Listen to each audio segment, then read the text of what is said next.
खीरा जो है हमारे पाकिस्तान में गर्मियों की बहुत ही एक अहम क्रॉप है जो कि सैलड के तौर पर इस्तेमाल की जाती है।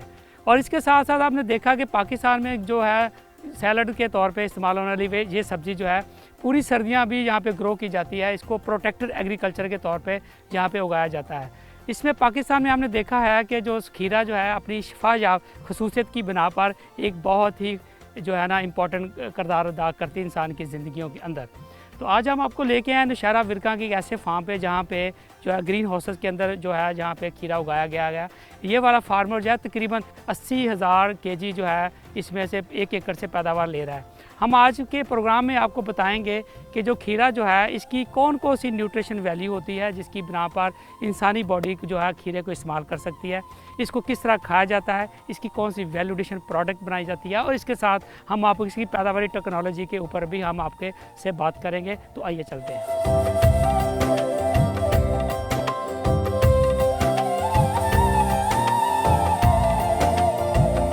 जी हम पहुंच गए हैं जी अवान फार्म के ऊपर। जो हसन अब्बास अवान साहब जो इसके ओनर हैं वो भी मेरे साथ हैं। तो मैं जो इससे आपको बात की थी कि प्रोटेक्टेड एग्रीकल्चर जो है ये पाकिस्तान में बड़ी फेमस हो रही है और हम ना सिर्फ गर्मियों में खीरा लगा रहे हैं बल्कि सर्दियों में भी आज देखें कि खीरा जो है ना बड़ी आइडियल सिचुएशन में है। तो हसन अब्बास साहब से बात करेंगे कि किस तरह की मोटिवेशन थी, कैसा खीरा लगा रहे हैं, क्या एक्सपेक्टेशंस हैं इनकी मार्केट से और कितना पैसा कमा चुके हैं, कितना आगे और सोच रहे हैं। हसन साहब अस्सलाम वालेकुम, कैसे हैं आप? बस शुक्र लगा। अच्छा हसन साहब, सबसे पहले तो बताएं कितनी लैंड होल्डिंग है आपकी यहाँ पे? जिस साइड पे आप खड़े हैं ना, ये प्रोजेक्ट है 12 एकड़ का। ठीक। उसके अलावा हमारी फैमिली की इधर 40 to 50 एकड़ मजीद लैंड है। और इस पे खीरे की जो अभी आपने लगाया ये कितने एकड़ पे? जी फॉर द टाइम बिंग 1 एकड़ है। ठीक है। तो अभी हम विद इन अ वीक 1 एकड़ और लगाएंगे। 1 एकड़ और लगाएंगे। बिल्कुल ठीक। स्ट्रक्चर बाकी चीज़ें रेडी हैं तो बस सोइंग करना। बिल्कुल ठीक। हसन साहब ये बताइए कि ये जो सीड है ये क्या इंस्पायरेशन थी इस सीड को लगाने की? यहाँ पे मोस्टली देखा गया कि लोग ओपन में लगाते हैं और आपने बिल्कुल एक फील्ड जो है बिल्कुल प्रोटेक्ट एग्रीकल्चर ग्रीन जो है हाउसेज जो है ना इस टेक्नोलॉजी को अडॉप्ट किया। तो क्या मोटिवेशन थी आपकी इसको लगाने? देखिए अभी जो जिस तरह पॉपुलेशन है ना दुनिया की, पाकिस्तान में अभी हर जगह बढ़ती जा रही, तो ट्रेडिशनल फार्मिंग से आप उनकी जो फूड रिक्वायरमेंट है पूरी नहीं कर सकते। आपको अल्टीमेटली दूसरी टेक्निक्स पे जाना पड़ता है। अब सीड हाइब्रिड सीड्स हैं, जैसे ये हमने इसका इंतखाब ग्रीन सर्कल का है, पारस है, ये पारस 7 ये हाइब्रिड सीड है। अब एक छोटी सी एग्जांपल है कि देसी अगर आप लगाएं खीरा तो वो उसकी प्रोडक्शन आती है 300-400 बैग, इसकी प्रोडक्शन आती है ये 2000 बैग तक की इसकी कैपेसिटी है। तो इकनॉमिक्स पे थोड़ी सी बात कर लेते हैं। वो थोड़ा सा बताइए कि ये जो खीरा अभी कितनी पिकिंग हो चुकी है और क्या प्राइस मिल रही है? बारिशें आपको जैसे पता ही हुई हैं तो जिसकी वजह से काफ़ी बारिशें प्रोडक्शन स्लो हो गई। तो अभी हमने 2 पिकिंग की हैं, तो ऑन एवरेज हमारा 50 रुपीज़ पर केजी पे हमने सेल किया। बिल्कुल ठीक है।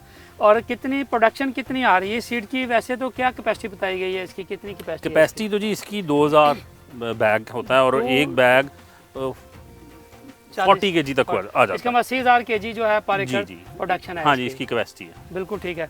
80,000 केजी अगर आपका बैग आता है और आप इसकी ऑन एवरेज क्या प्राइस लेके चलें तो ताकि हम पर एकड़ इनकम जो है ना वो अपने फार्मर को बता सकेंगे क्या इनकम आ सकती है? इसमें 2 चीज़ें नोट करनी की हैं। बेसिकली ये 80,000 ना, ये आइडल इसकी कैपेसिटी है। बिल्कुल ठीक। इसको अगर आइडल हर चीज़ दी वो ग्रीन हाउस इन्वायरमेंट है, हम उसको आर्टिफिशियल इन्वायरमेंट ग्रीन हाउस में नहीं है, ये टनल के अंदर है। बिल्कुल ठीक। तो ये आपको अगर मार्केट रेट अच्छा रहे, आप प्रोडक्शन मैनेज कर लें। बिल्कुल ठीक। प्रोडक्शन इसकी अगर आप बहुत भी कम करें मैनेज करके तो ये 50% से कम नहीं जाता। बिल्कुल ठीक। और आपसे ईजिली इससे 25 लाख से 30 लाख रेवेन्यू जनरेट कर सकते हैं और इसमें से आपकी स्ट्रक्चर कॉस्ट आसानी से निकाल के आप 8-9 लाख रुपया बचाते हैं। ये बॉर्डर्स के खुलने का क्या इम्पैक्ट आता है हमारी वेजिटेबल के ऊपर, किसान के ऊपर? देखिए सिंपल एक रूल है इकोनॉमिक्स का, सप्लाई एंड डिमांड। जब आप इसकी डिमांड सेम है, सप्लाई बढ़ा देंगे तो वो कम हो जाएगा।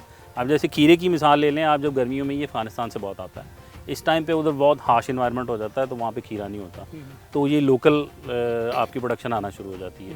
पहले देसी लगता है फिर हाइब्रिड लगता है, तो ये अब हम लोकल खीरा जनरेट हमारा जो पाकिस्तान में अभी लोकल खीरा चल रहा है जितना भी चल रहा है।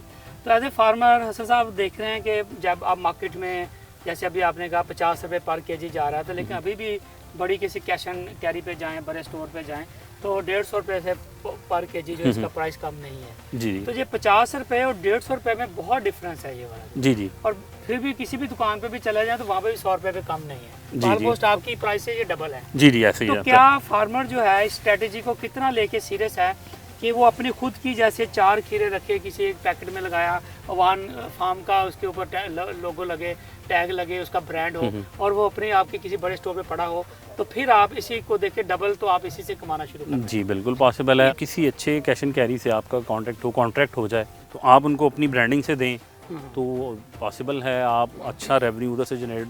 अब अगर आप लोकल मंडी में सेल कर रहे हैं 50 तो आप उससे ज़्यादा ही प्राइस पे उनको डायरेक्ट सेल करेंगे।